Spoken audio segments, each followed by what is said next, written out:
Before we get started, I want to make a few announcements. First, our fall online programs are open for registration, including Dreams in Times of Turmoil, Becoming Marcel Proust, Claiming Self in a Conflicted World, and a reading and consultation group for clinicians, Attachment, Affect Regulation, and the Reflective Function in Analytical Psychotherapy. In light of the financial difficulties imposed by the pandemic, we are continuing to offer our online courses at 40% off our regular fee. You can support our efforts to make education accessible during this time by making a donation.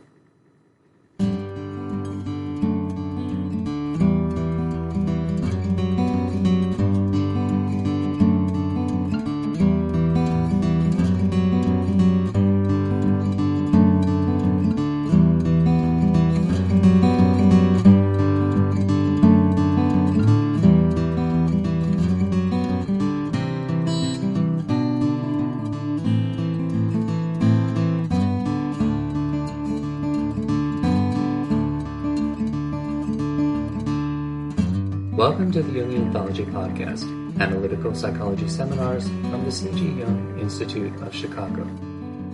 Mythology of the Great Self Within, with Robert Moore, Ph.D. This episode is the first session from the series, Mythology of the Great Self Within, from the course description. World mythological traditions present many images of the great self that dwells within each human individual. This course examines a number of these images from mythological and spiritual traditions and then turns to a discussion of the psychological basis for this phenomenon. Special attention is given to the implications for our experience of both pathological grandiosity and creative visioning. It was recorded in 1993. Robert Moore, Ph.D., was Distinguished Service Professor of Psychology, Psychoanalysis, and Spirituality in the Graduate Center of the Chicago Theological Seminary, where he was the founding director of the New Institute for Advanced Studies in Spirituality and Wellness. An internationally recognized psychoanalyst and consultant in private practice in Chicago, he served as a training analyst at the C.G. Jung Institute of Chicago and was director of research for the Institute for Integrated Psychoanalysis and Psychotherapy and the Chicago Center for Integrative Psychotherapy. Author and editor of numerous books in psychology and spirituality, he lectured internationally on his formulation of a neo-Jungian psychoanalysis and integrative psychotherapy. His publications include The Archetype of Initiation, Sacred Space, Ritual Process, and Personal Transformation, The Magician and the Analyst, The Archetype of the Magus in Occult Spirituality and Jungian Psychology, and Facing the Dragon, Confronting Personal and Spiritual Grandiosity. There will be links for the complete series and for all of Dr. Moore's lectures.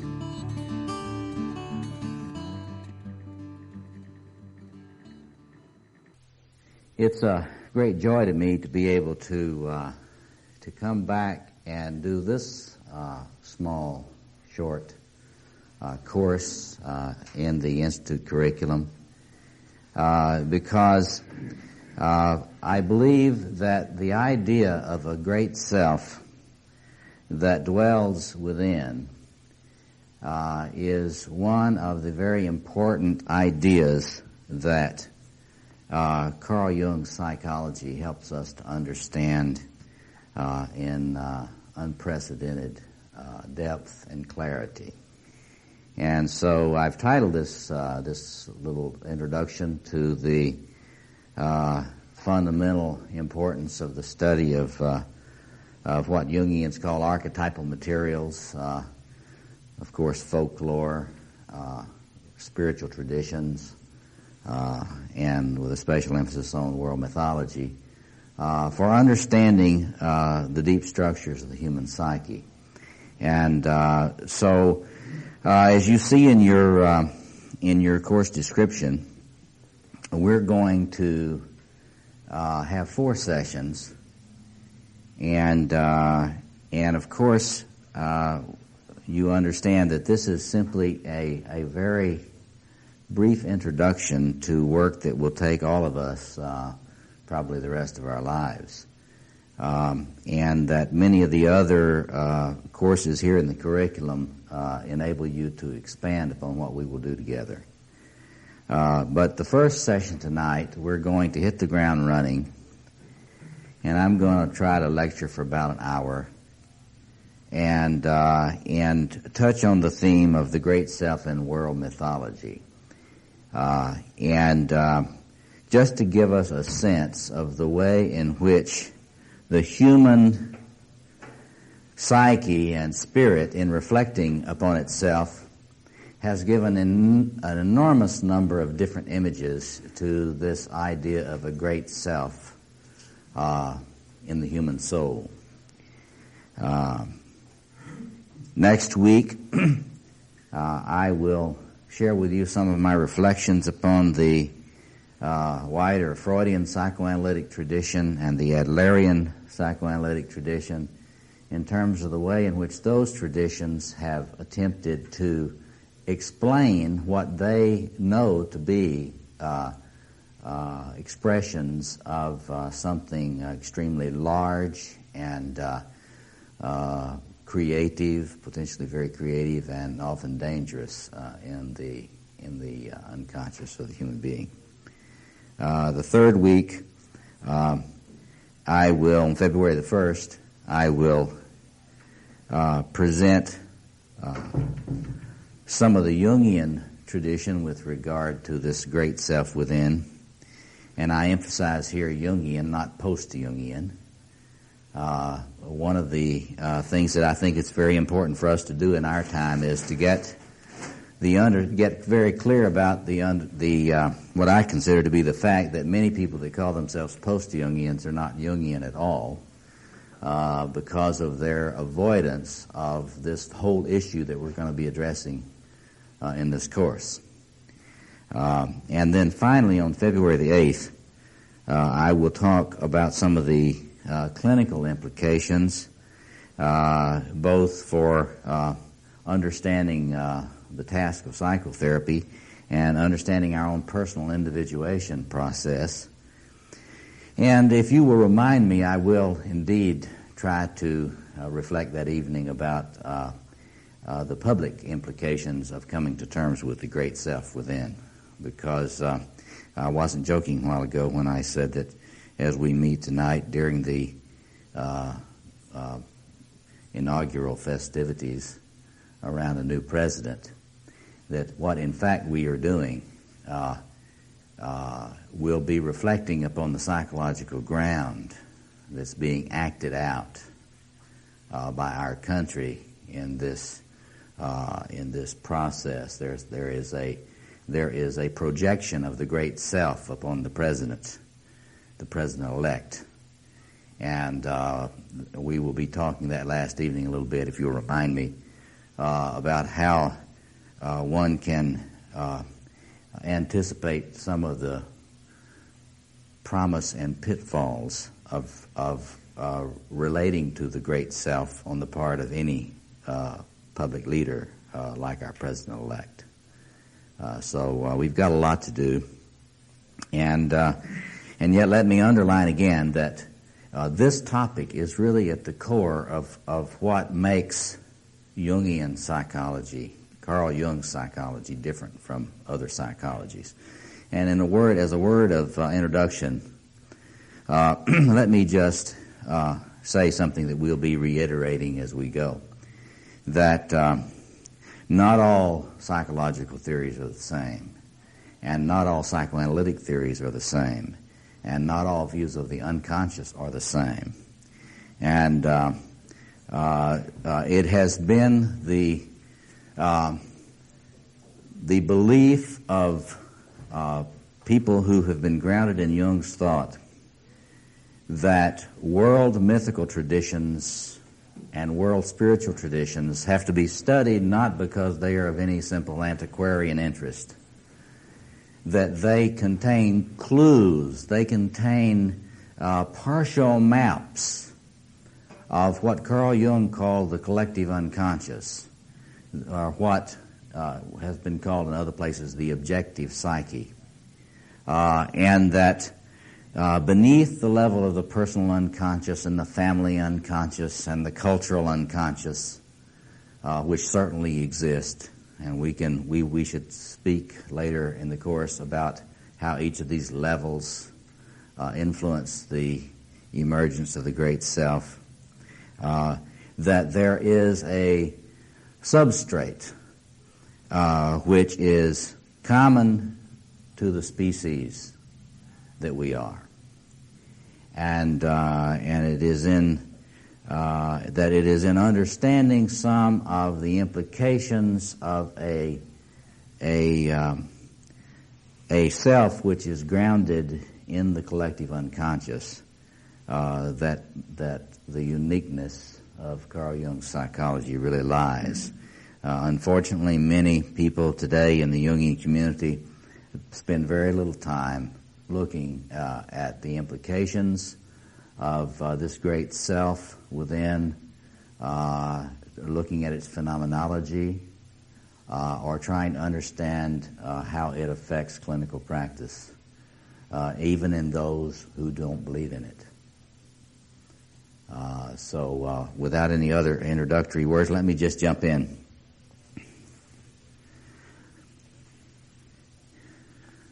If you study the history of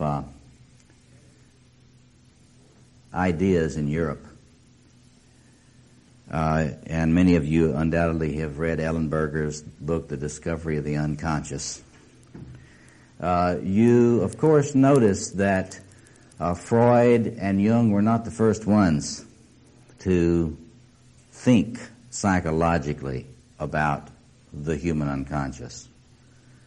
There were many predecessors to these great geniuses.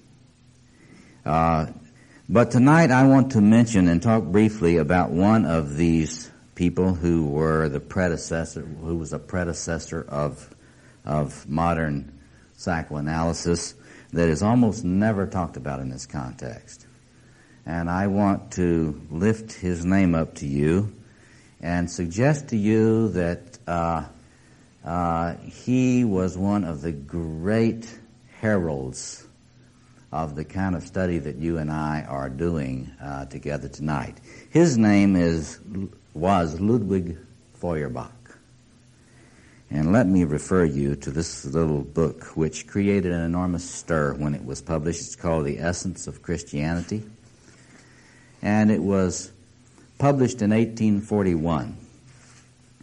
He was one of the young scholars who were known as the young Hegelians. And it was out of this group that Karl Marx also came. This man made a tremendous impact with this book in 1841. It was a revolutionary book. It was a frightening book to the Christian world at that time,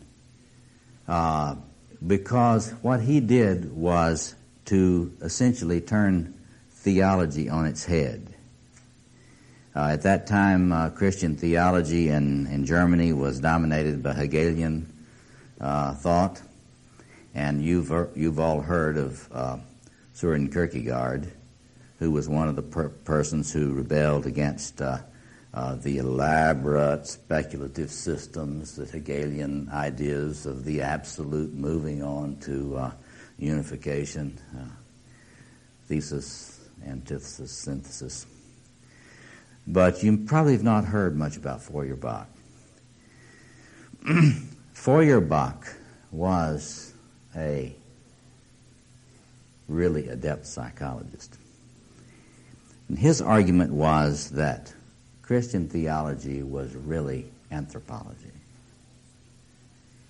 And that if you wanted to understand what was really going on with Christian theology, what you had to understand was that human beings were intuiting themselves as a species when they were writing theology. And that when they wrote all the elaborate Christian theology, that this was in essence a projection of the human self in its essence, in its evolutionary essence, one might say.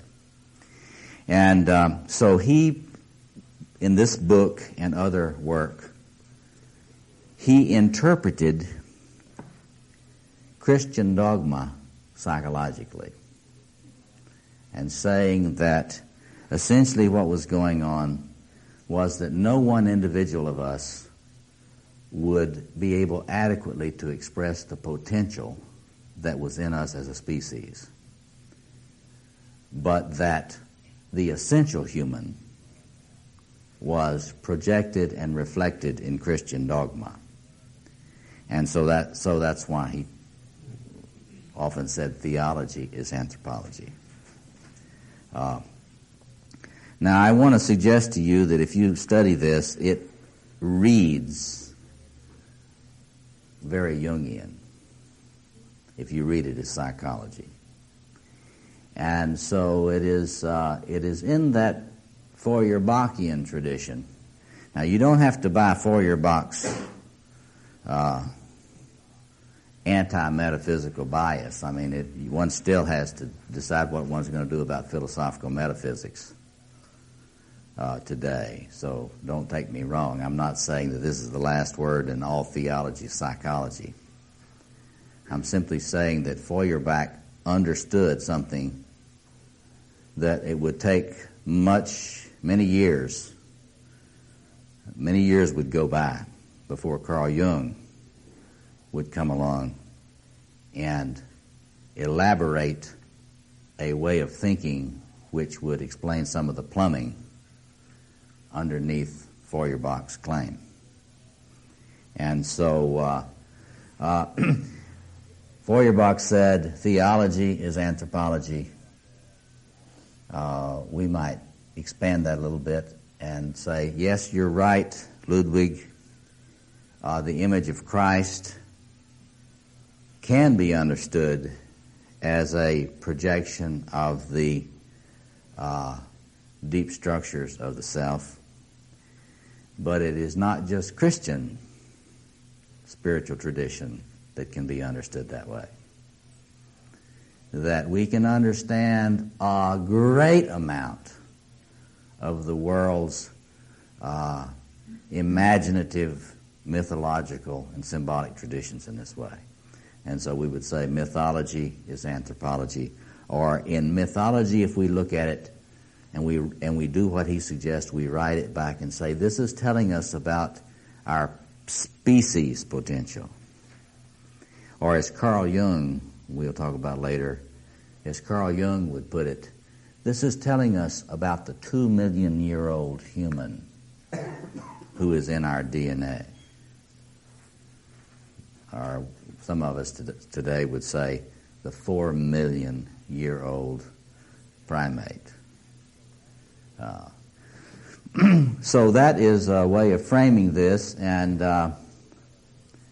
that deserves a book or two. That whole Feuerbach-Jung dialogue deserves a book or two if somebody wants to write a book right quick.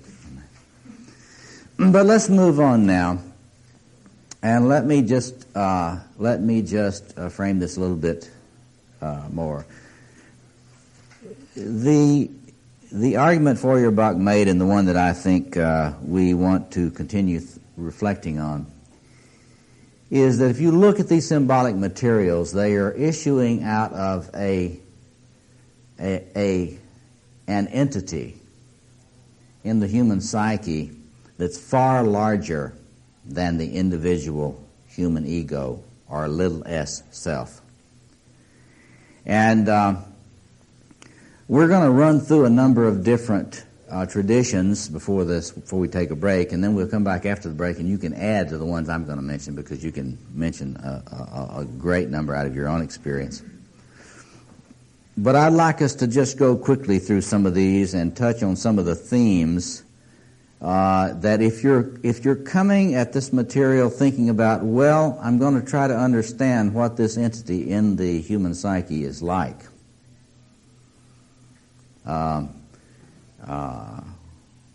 how that kind of question, is there a psychological ground to this great self that you can see phenomenologically, how that reframes different materials.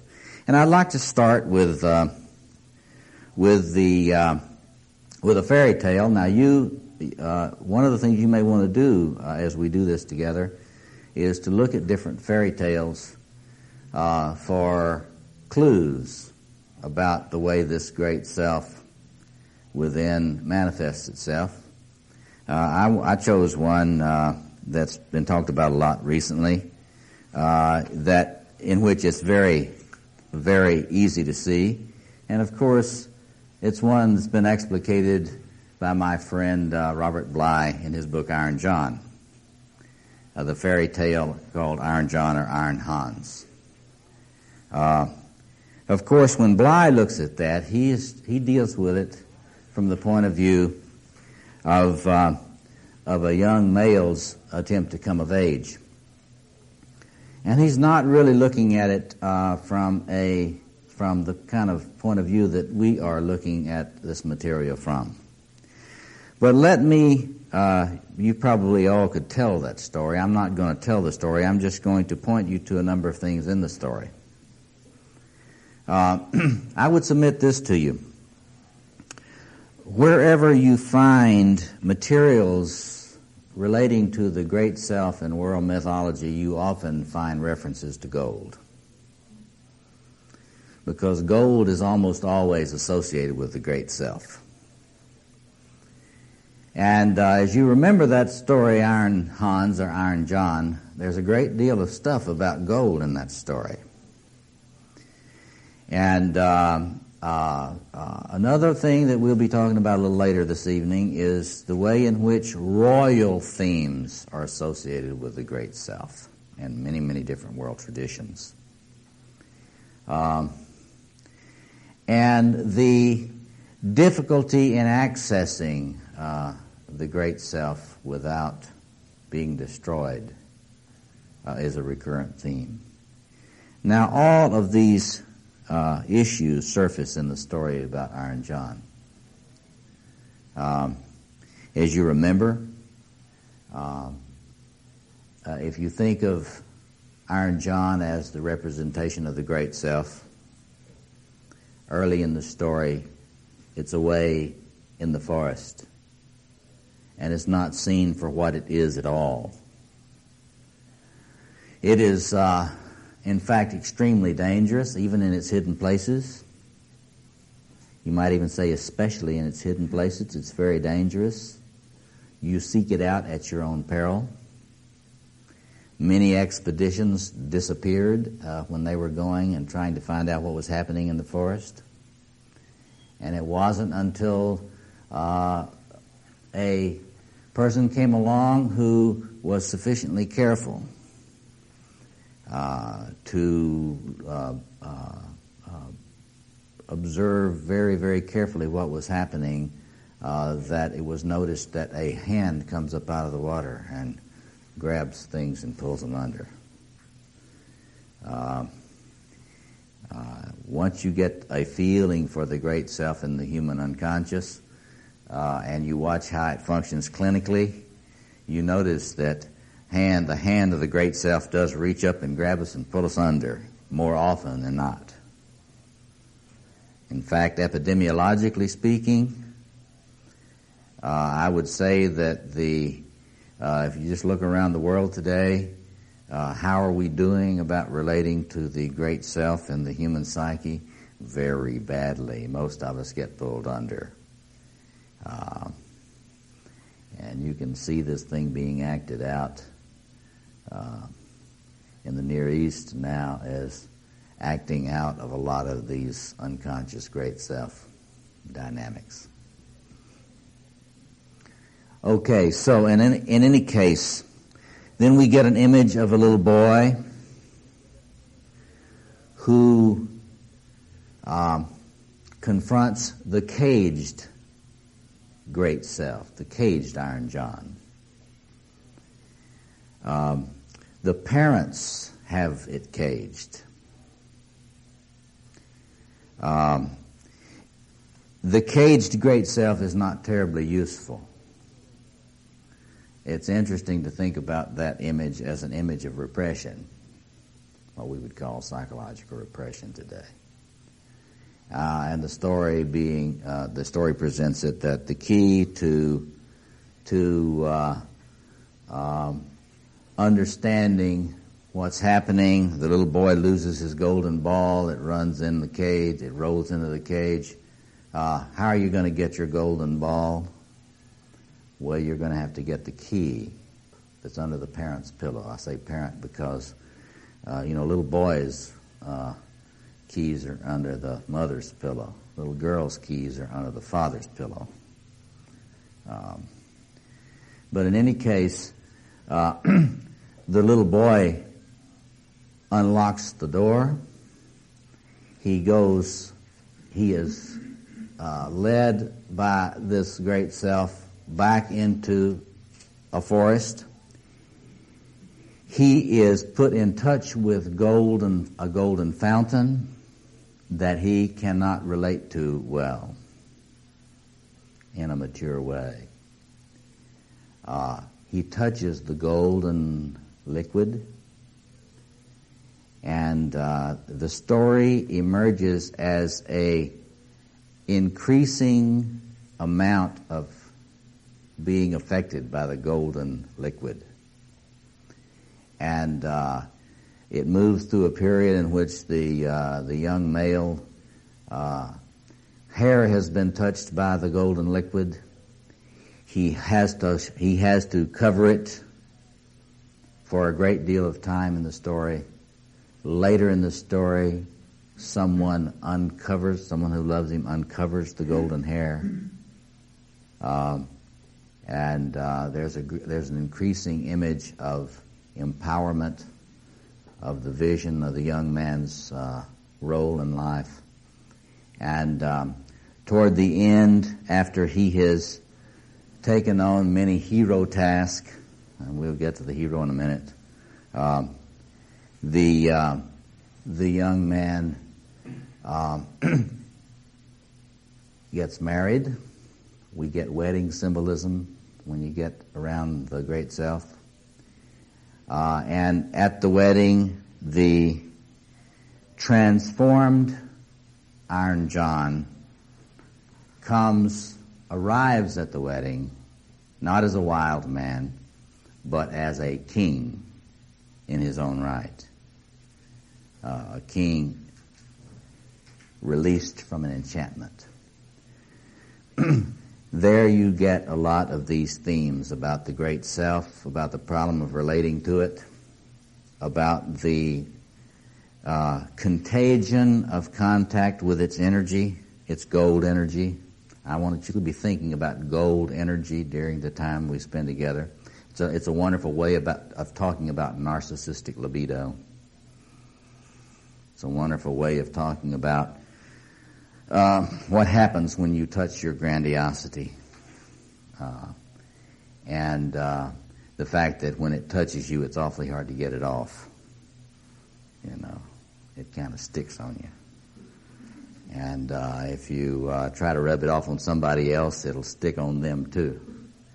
And so we'll be thinking a lot about the great self and gold energy and grandiose libido, etc. But anyway, so that fairy tale alone, if you will read that carefully and look at it and think about the release and transformation of the energies of the great self and the unconscious, I submit you'll have a very different, it can be seen as consistent with a lot of the things that Robert Bly wants to point out.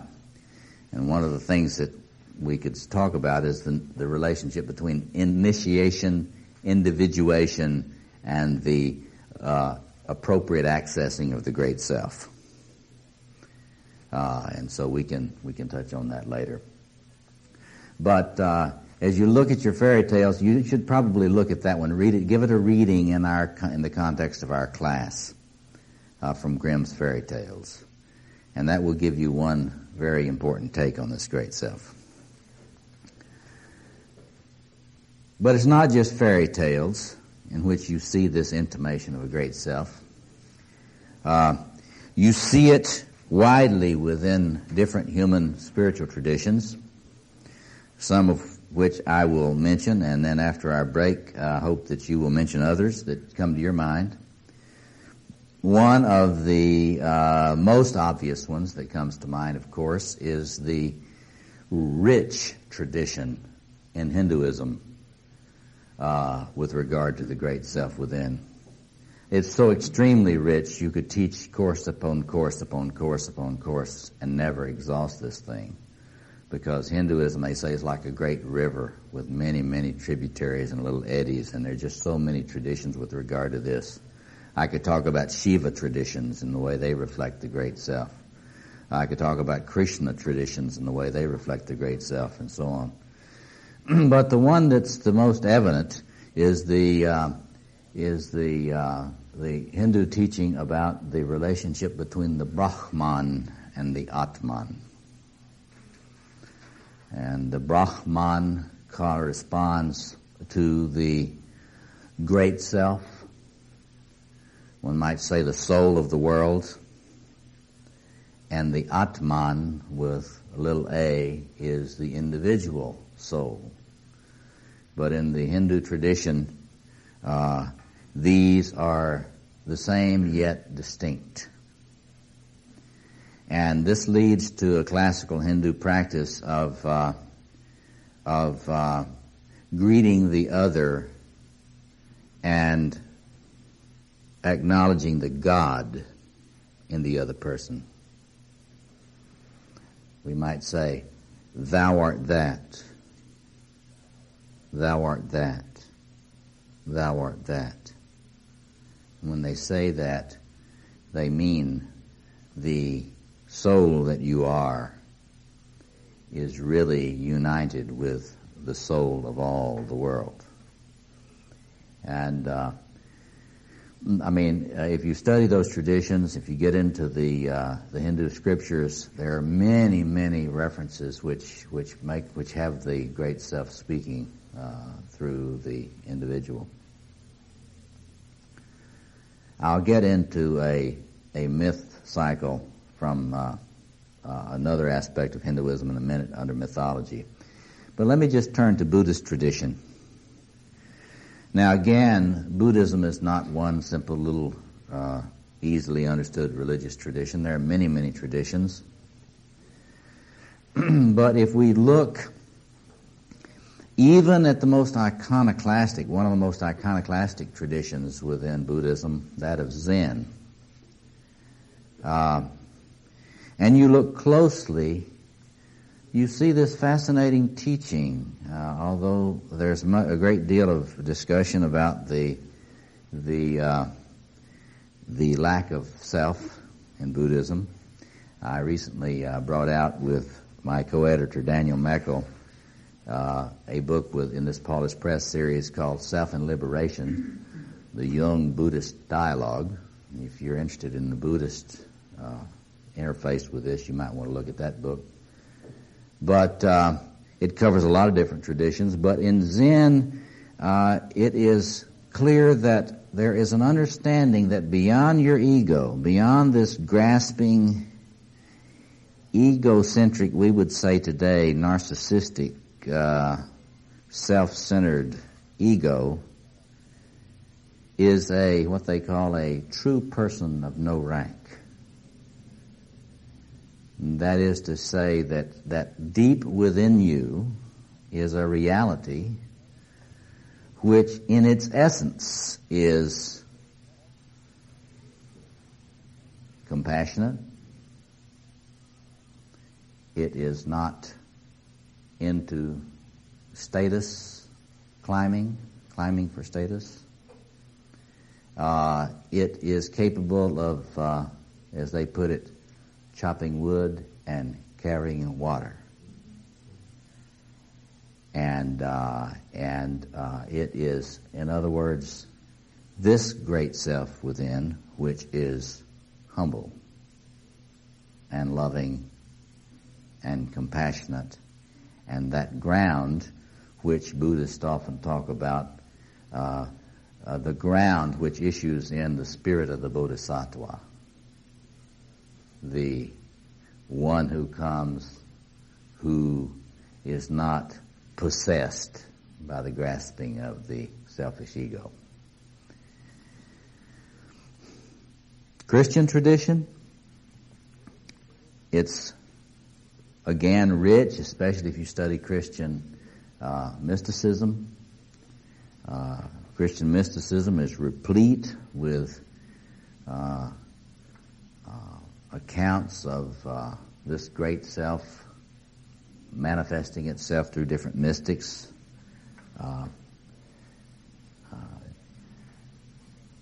But I think it's instructive for us just to turn to the Christian New Testament expressions of this before you get into the later developments, and just look at the way in which Christians have made a great deal out of Paul's discussion of his experience of the Christ within, saying, "It is not I who live, but Christ who lives within me." All of that Pauline tradition about the Christ within is, if you frame it through this phenomenology of the great self, you would put that as a foremost expression of this. The later theology of the Imago Dei, the image of God, the signature of God and Christ on the soul of the individual, would be another expression of this. There were many Christian mystics who got themselves in deep trouble by experiencing the Christ within so powerfully that they made statements about this presence within them that were considered heretical, and many of them were punished very severely for articulating their experience of this great self. In Judaism, I think one of the clearest places that you can see this this image of the great self is in Kabbalistic tradition, and you see there in many traditions the discussion of the Adam Kadmon. This is the self, the great man who on the fall into human existence was split into more than one expression, and yet the Jewish mystics out of these traditions believe that a spark of the divine resided in each of the fragmented pieces that were scattered from this Adam Kadmon. And eventually, God would bring all those pieces back into unity through spiritual practice in some way.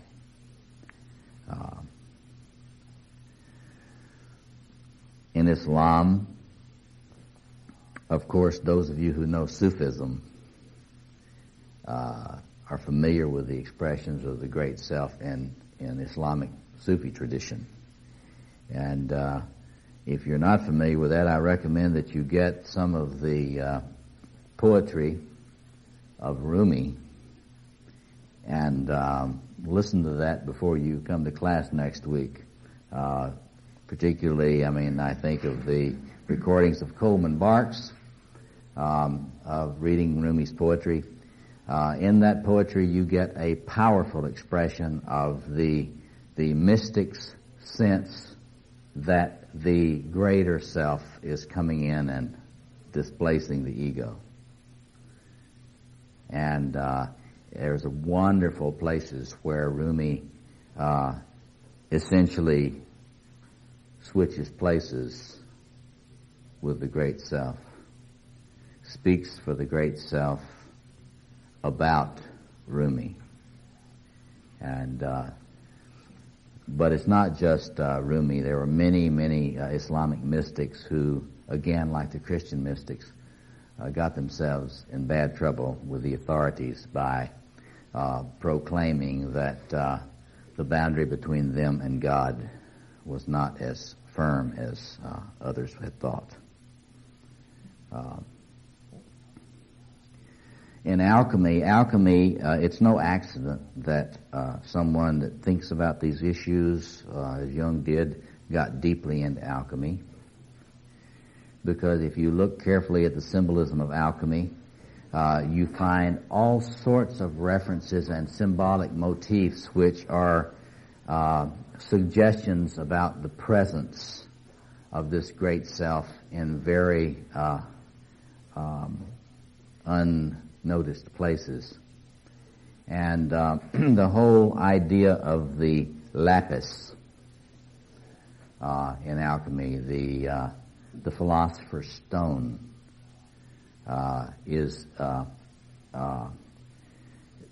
something that can be understood very clearly as a reference to the presence of this great self in very hidden forms in the base matter of the world and of human experience.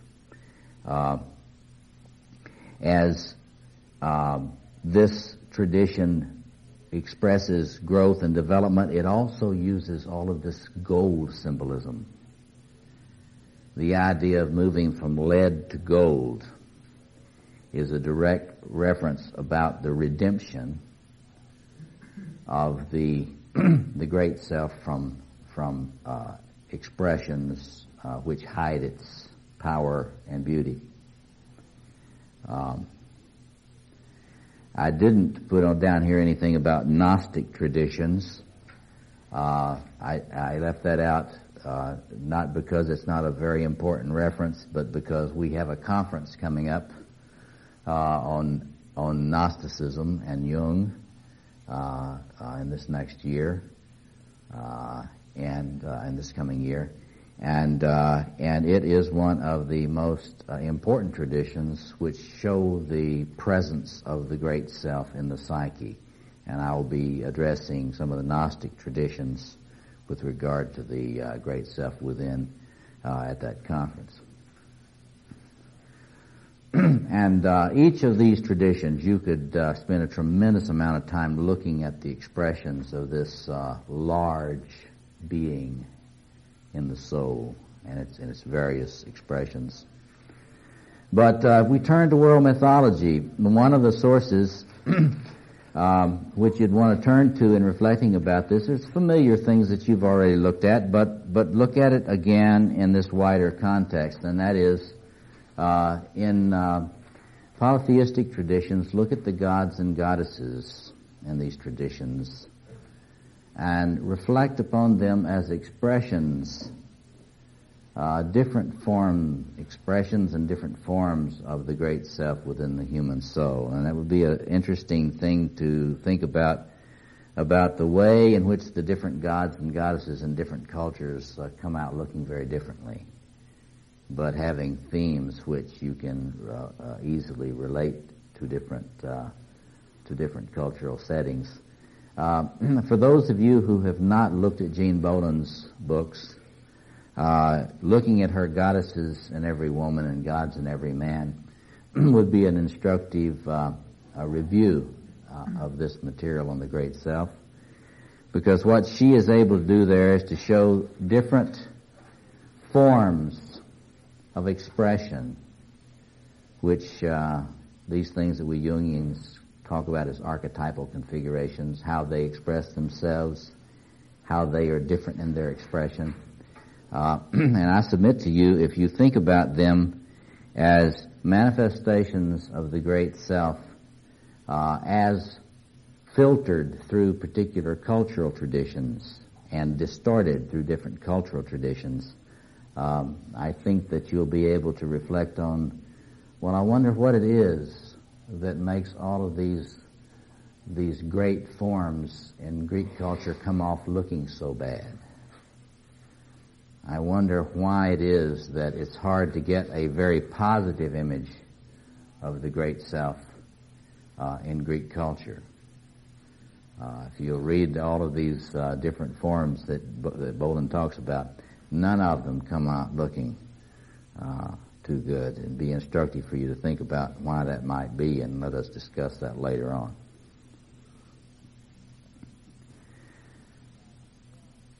Now, the form of the great self that is probably the easiest to see in world mythical traditions is, of course, the form expressed in hero traditions. And no doubt you all have made yourself familiar with the hero through Joseph Campbell's work, or the work of Otto Rank, or the work of Lord Raglan.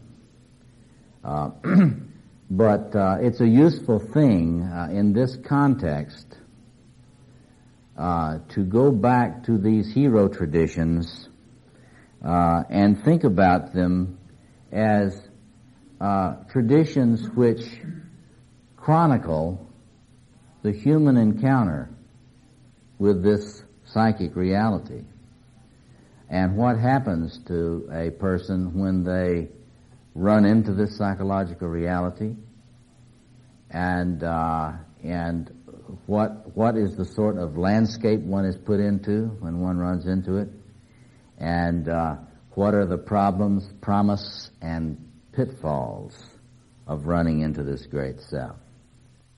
I think when you bring that issue to hero traditions, you see them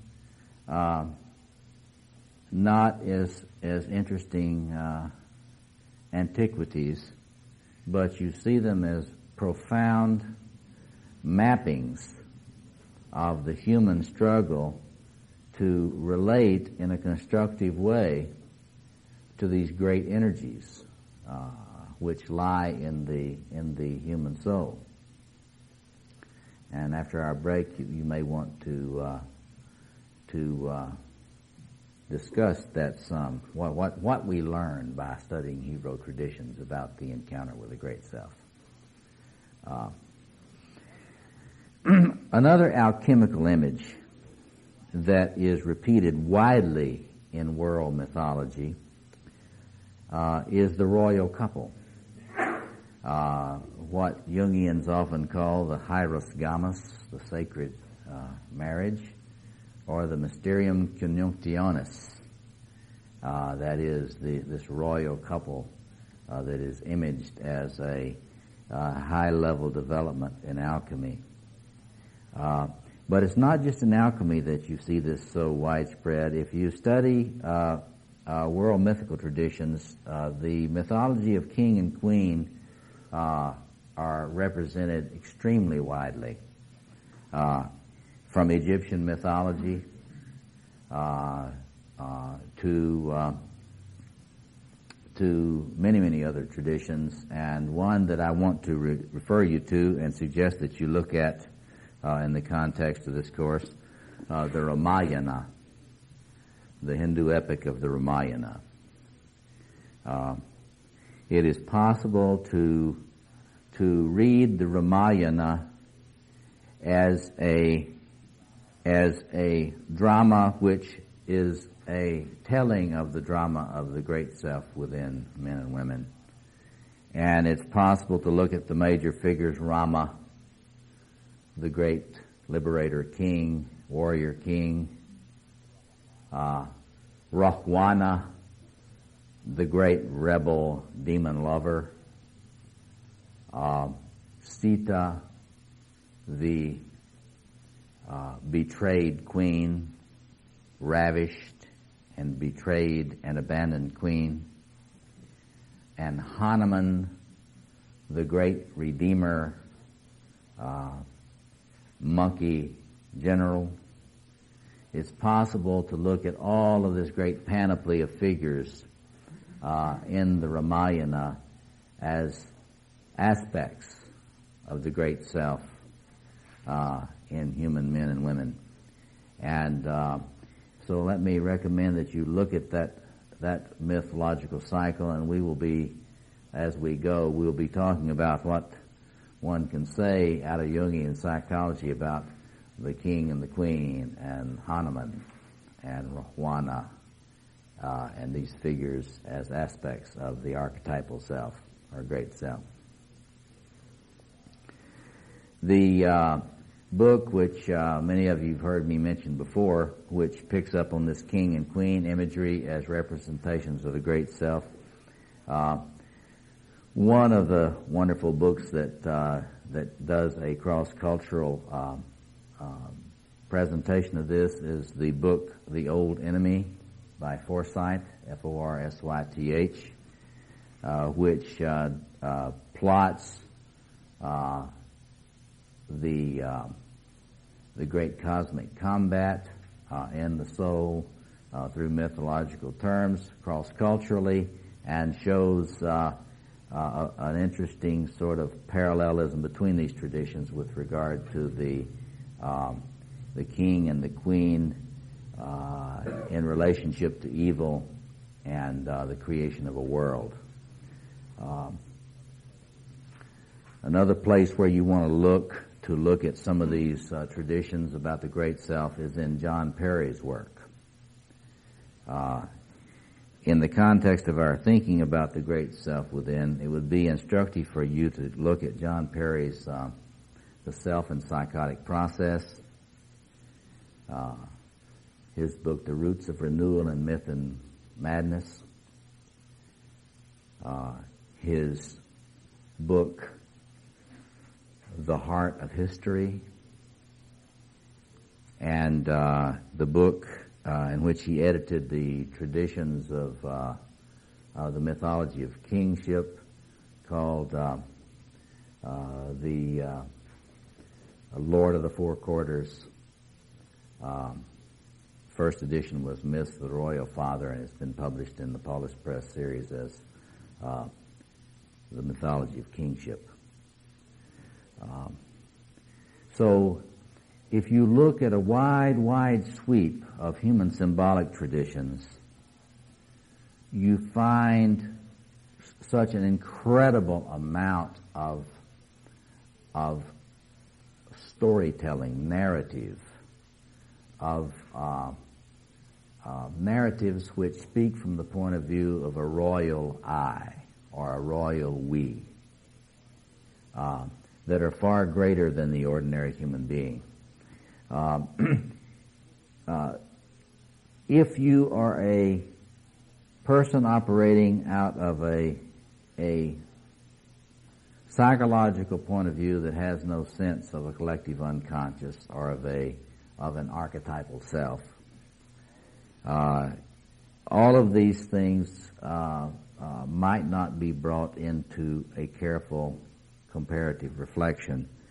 If, however, you work out of a Jungian point of view, you begin to look at these things and, following Jung, begin to see them as all giving us stories of the human self with a large S, told by the human self. Or as Feuerbach says, we get theology as anthropology, or we get, as we might say, mythology as psychology. And so this is some of the things I wanted to lift up to you. Before we take a break, let me just give you an opportunity to name some of the traditions you know about which you would put in our pot here that I've not mentioned. Do you know of other traditions that reflect the presence of a great self that I've not put on the board? Any of you like to share something? Yes. Some of the esoteric concepts of multiple lives, coming in contact as being each little egos that are part of a bigger self, and each life working to express itself to the higher self is using these little lives to reach a greater transformation. Okay, now that's a really fascinating. He's saying that if you really come at your reflections, thinking about the great self, that you can look at reincarnation theories as expressions of this. That there are many esoteric traditions. The one he's pointing out is the tradition around reincarnation. That certainly is true, and that is particularly helpful when you're looking at Buddhist views of reincarnation, for example, because if you have a very shallow psychological approach to Buddhist theory, you get into this little thing about, well, why do these Buddhists talk about reincarnation when they don't believe in a self? Well, if you understand that they're making a distinction between the ego as the little s self, or the individual expression, and the great self, and you're talking about different lives as expressing parts of the fullness of the great self, then those Buddhist traditions don't seem so confusing.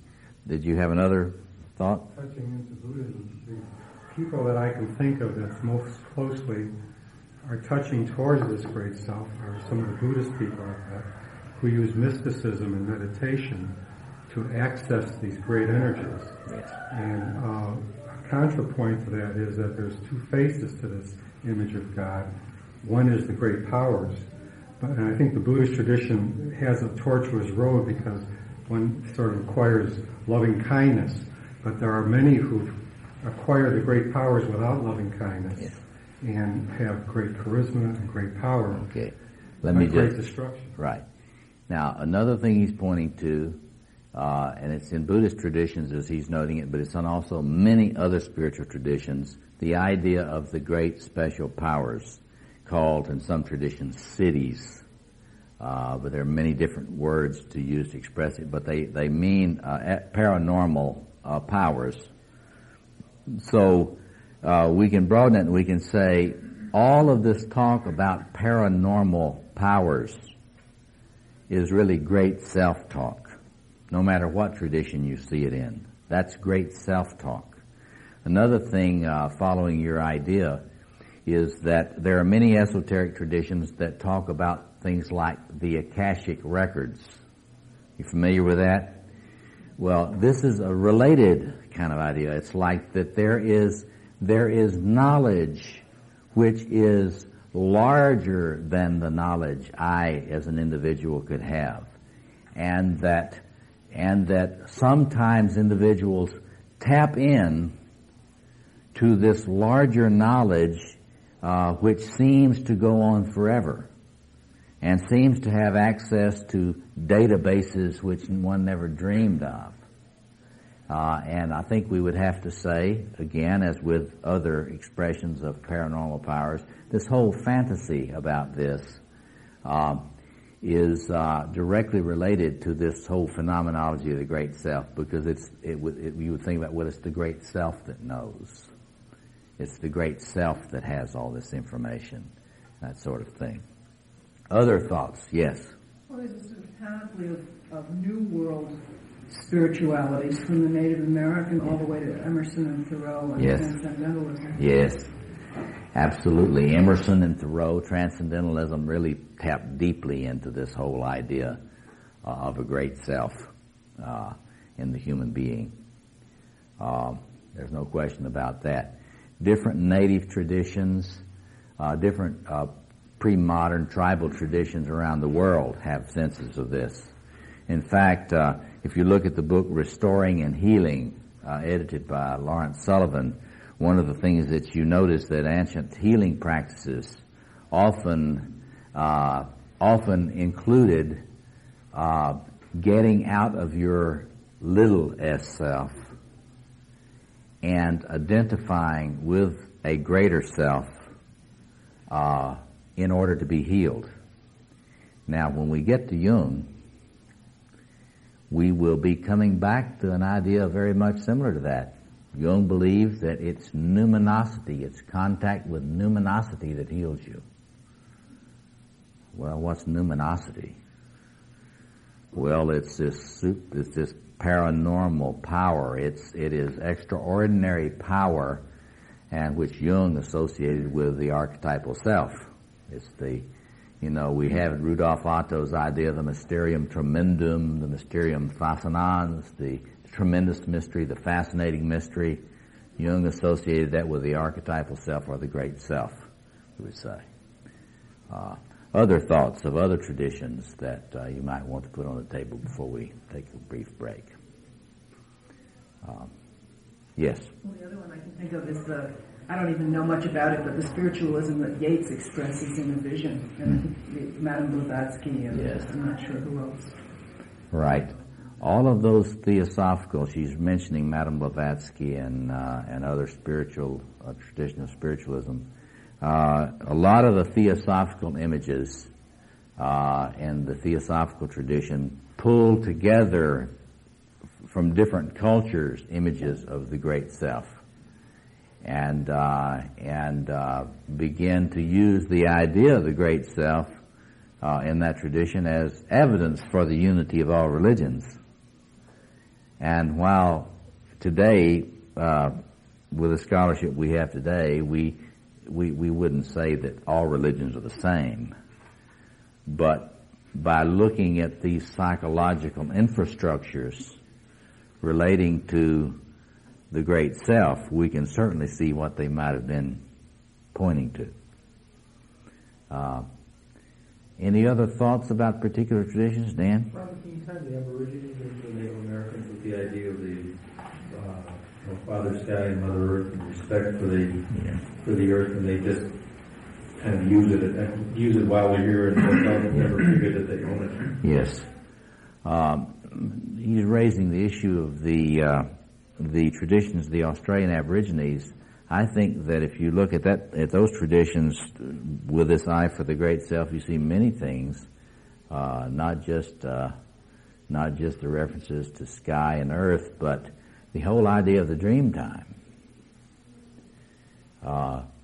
There is this time that is a greater time. It's not a little time like the one you and I live in. It is the great time. And through it, all times are connected. So that gets you to this sense of a larger reality that goes with the great self, that has a different sense of space and time as well.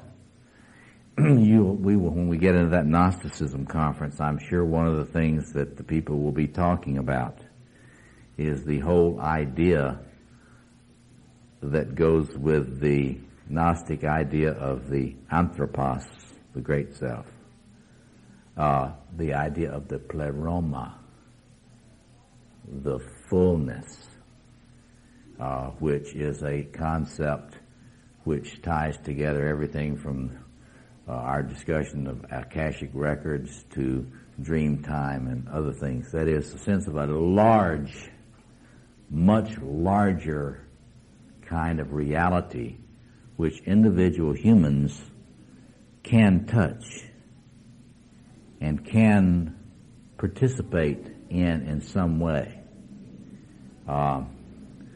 So that's parallel to the Christian idea. Even though many Christians are so secularized they would never think of it this way.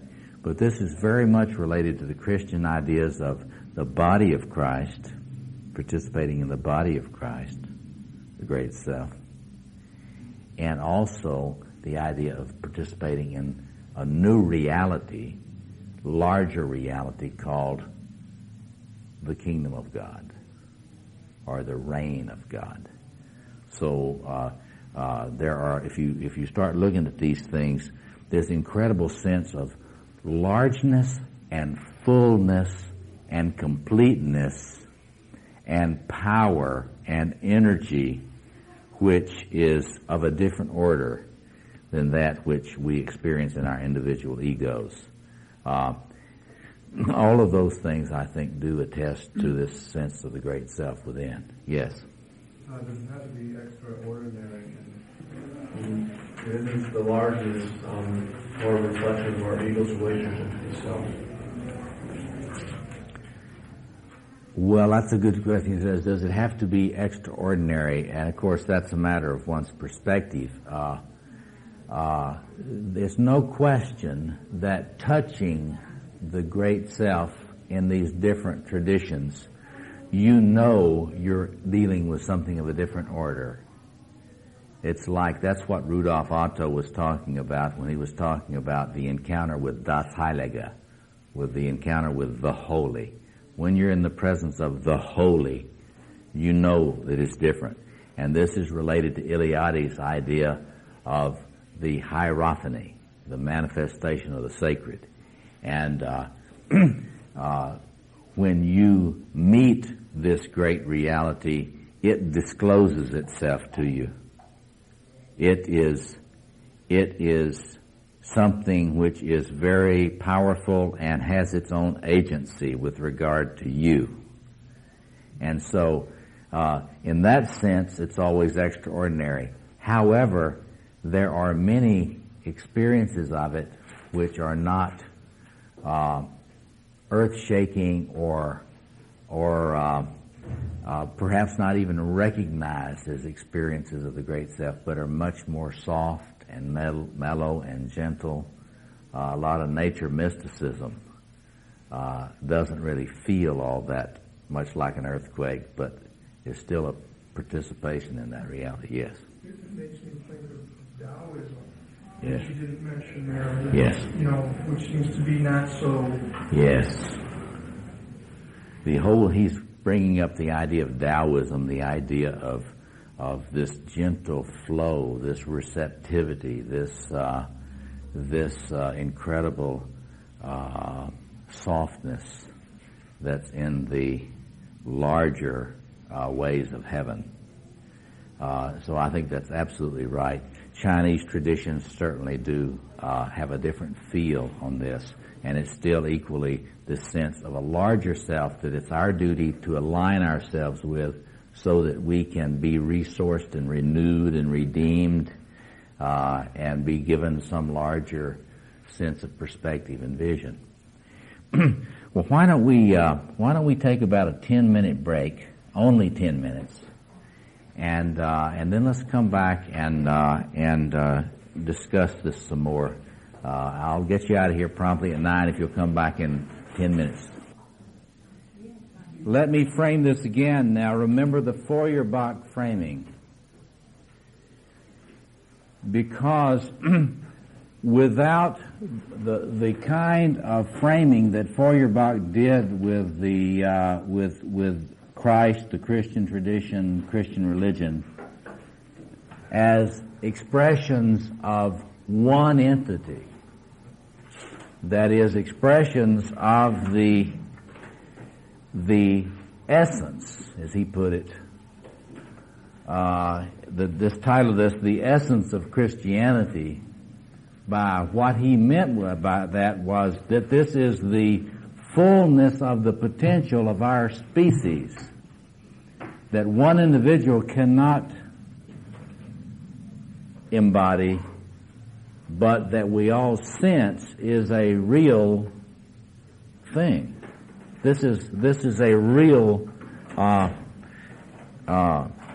human reality that we share in together, and that this is directly related to that. I'm sure he does a lot with the idea of the body of Christ. But the importance of framing it in a contemporary, larger update of Feuerbach is important, because if you don't frame it like he did, you look at all this and all you got is all this phenomenology. So it's important for us to remember, see, what I'm suggesting here is not just look at all the phenomenology. I'm suggesting do a contemporary update of Feuerbach and widen it and say there is a human psychic reality which is in its base a unity. There is something which is being expressed through all of these various expressions, and this is related to what Jung called the 2-million-year-old human in you. That at the time Feuerbach wrote, he did not have the incredible amount of sociobiological evidence that we've got now to support a lot of this kind of argument. He did not have the books that I recommended that you read for some background. The Anthony Stevens book, Archetypes of Natural History of the Self, and his little book on Jung. And he did not have access to Edward Edinger's Ego and Archetype, which I also suggest that you look at for the Jungian basis for this course. But if we frame it in that Feuerbachian tradition, with the update with the evidence and the kind of much more extensive cross-cultural and interdisciplinary materials that we have now, and you start and you do not play this post-Jungian game of doing away with the objective psyche and just getting into images. But what you do is with Jung, you say, there is a capital S self that is expressing its enormous luminosity, mediated through all these world traditions, and that individual cultures, context, families, birth orders, etc., mediate different facets of the great self. Then you begin to get a different take on all these things, and you, following Jung, begin to say, well, if I start looking at that, well, what's this great self like? And I submit that that is very different from simply doing comparative religion or comparative mythology. It's a radically different kind of meta-theoretical stance. When somebody loses that context, in my view, as I'll argue throughout this course, they stop being a Jungian for the first point. They stop being Jungian. Secondly, they lose any capacity to really understand the reality of the ground of the grandiosity in the human psyche, and that it isn't going to go away. I mean, one of the things that we'll get into in following weeks is we will understand by looking at this why Freudian analysis cannot work. Why so many of these other schools cannot heal you, because they cannot understand the problem. Once you understand that there is something in you that thinks it's God, and that it doesn't go away ever, then you've got a little better chance to understand the problem. And you have a little better chance to understand why ordinary kinds of shallow therapies don't get at the problem. If you don't have any sense that there's this thing in you that thinks it's God and will always think it's God, we'll always know it's God. If you don't get that, then you can't get a handle on the size of the problem we've got. It's an individual problem that you and I have, and it's this great self that's behind everything that's wonderful about us, and it's behind all the things that are problematic for us. This has all of our inspiration, all of our ambition in it. It's got all of our vision, all of our sense of significance. It's got the grounds of our depression in it. It's got the grounds of our incipient psychoses in it, and so on. So I submit to you that you've got to keep in mind that we bring with us a Jungian hermeneutic here, post-Feuerbachian Jungian hermeneutic. Once you start bringing that frame to this material, this looks a lot different to you than it does to somebody at the University of Chicago in the History of Religions department or the Anthropology department, who are convinced that the reasons for these little parallelisms between traditions are probably diffusion and probably really superficial anyway, and they're not of much relevance for anything. So, well, saying that, let's open it up now. Other reflections you've got to these materials? Yes. I'm sorry, I really don't understand quite what you're saying. Are you saying that within us there is a sense that we are God? There is a psychological reality, a psychological structure in you that is not your ego or ego consciousness, and that according to this phenomenology, this witness of the human past, believes itself to be divine.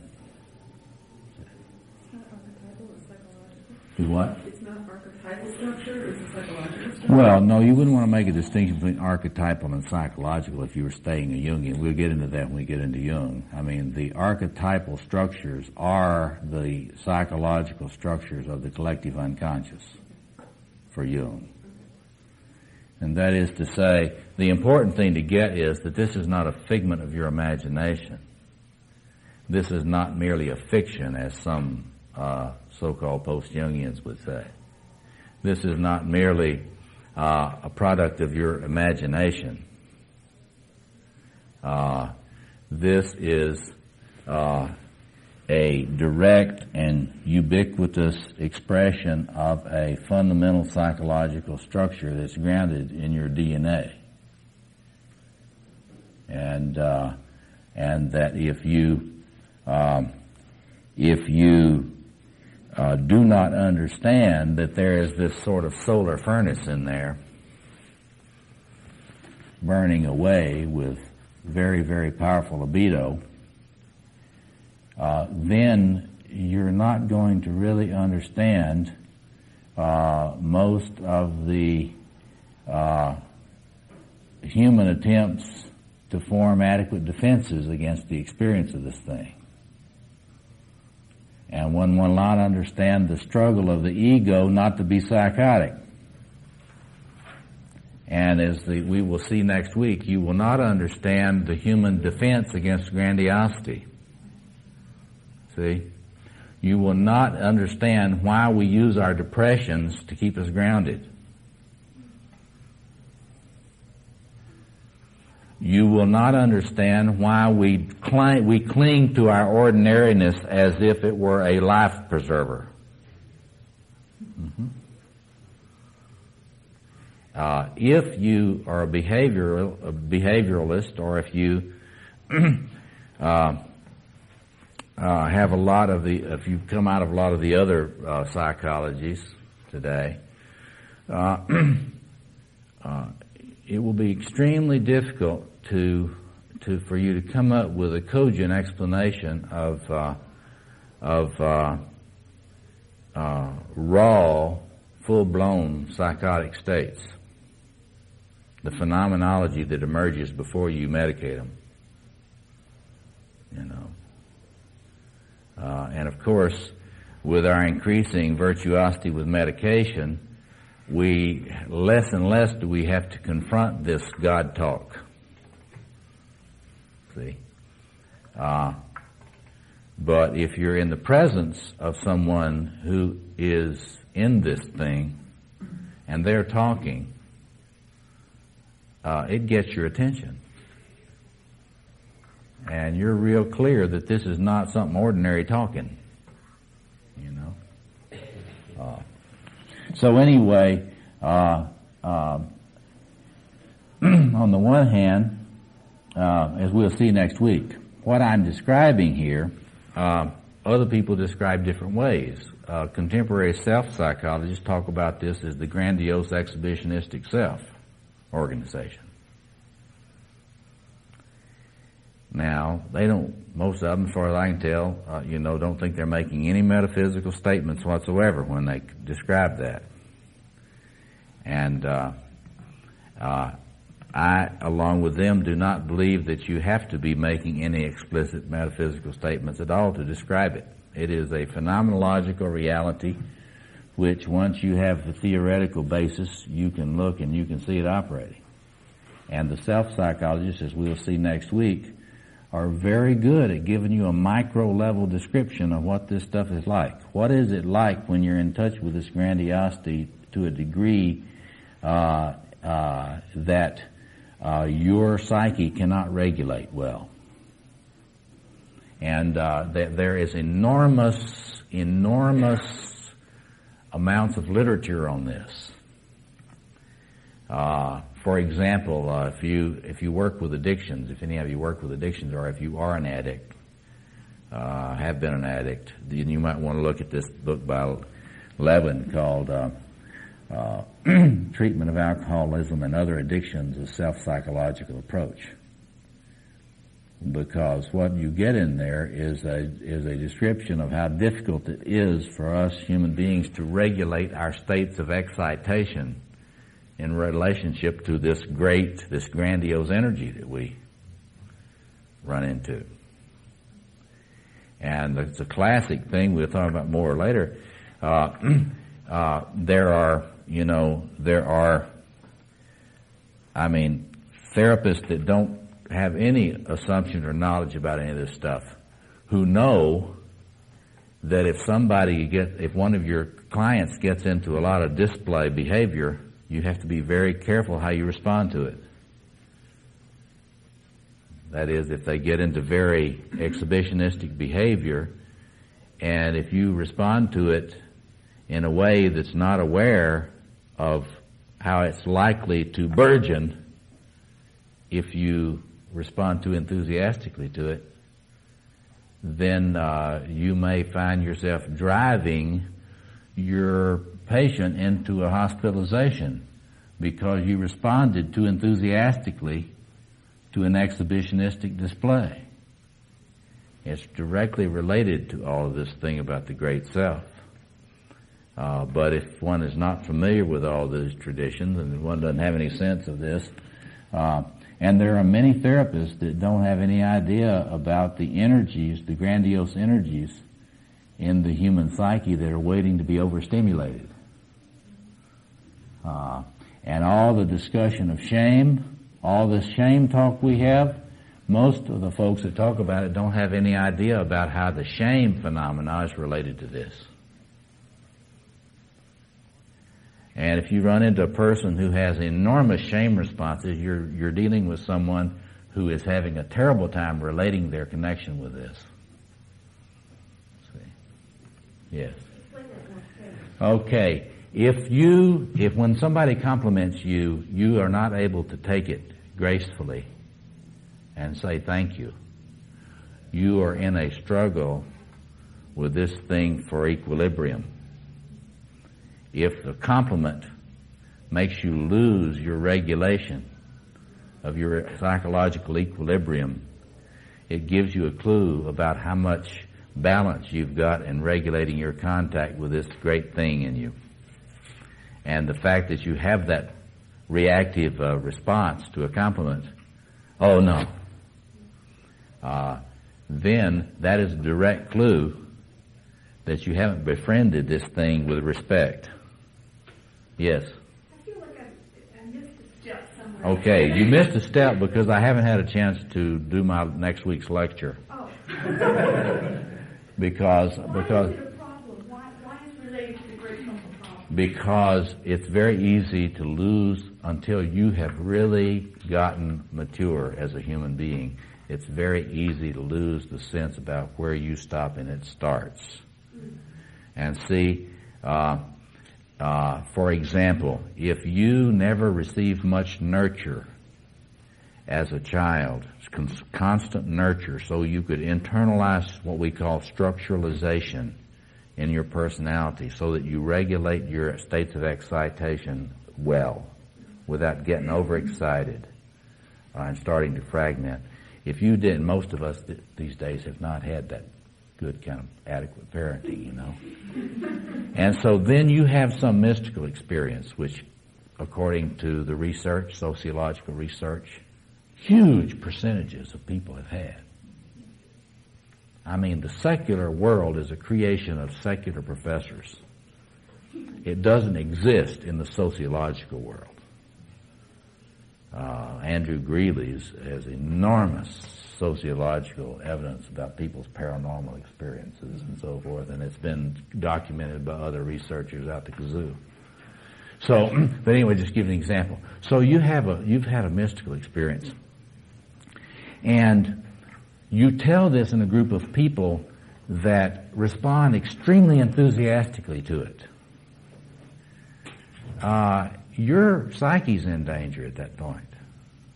Why? Because the attention stimulates the continued expansion of this experience of the great self.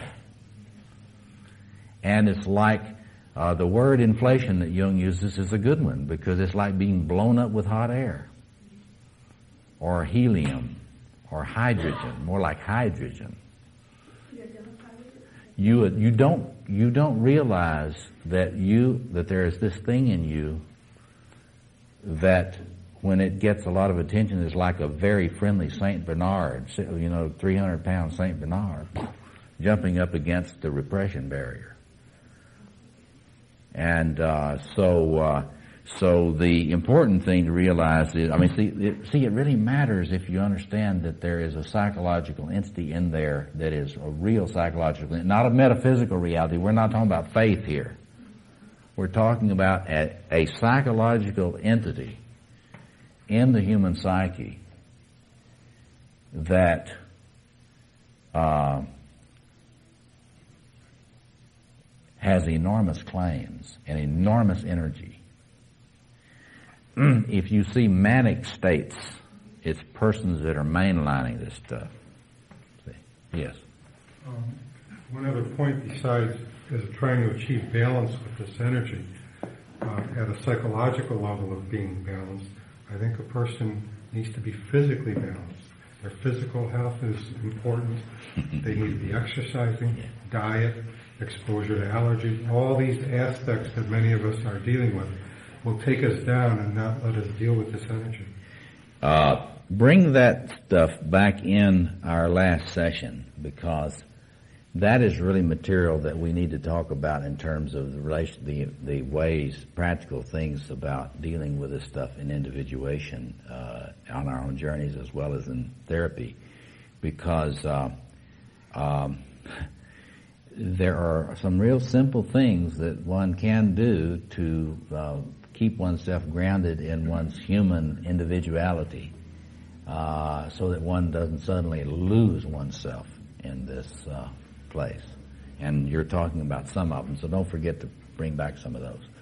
But what I'm trying to get you to get a feel for, and this is my assertion, it's simply that Feuerbach, in his position he took, was anticipating a position much like that of Anthony Stevens,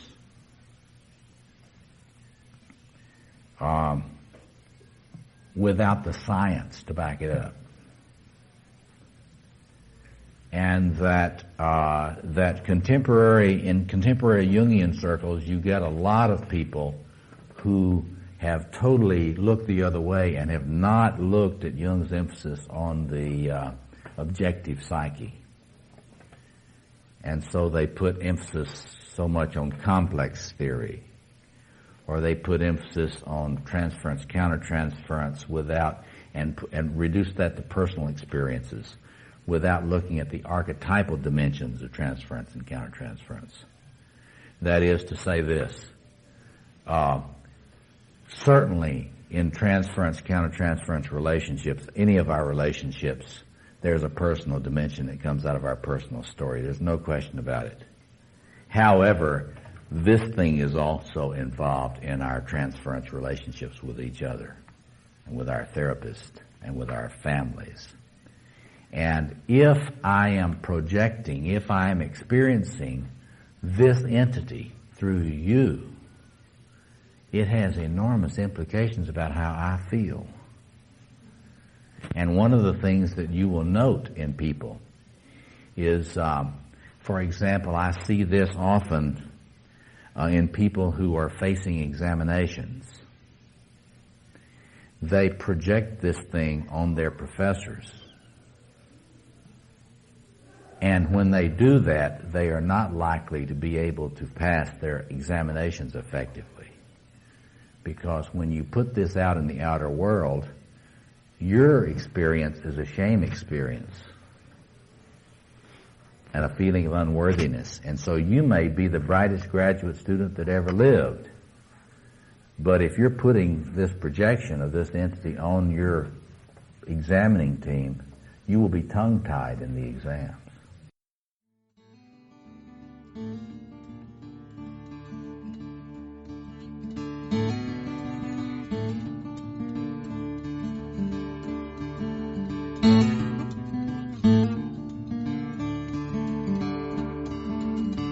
This podcast is distributed under a Creative Commons Attribution, Non-Commercial, No Derivatives license. Share it all you like as long as you maintain the attribution to the speaker, but please do not change it or sell it. If you like this episode, tell your friends about us or leave us a review on iTunes. For more information about classes, training programs, videos, audio, this podcast, or to find a Jungian analyst near you, visit our website, www.jungchicago.org.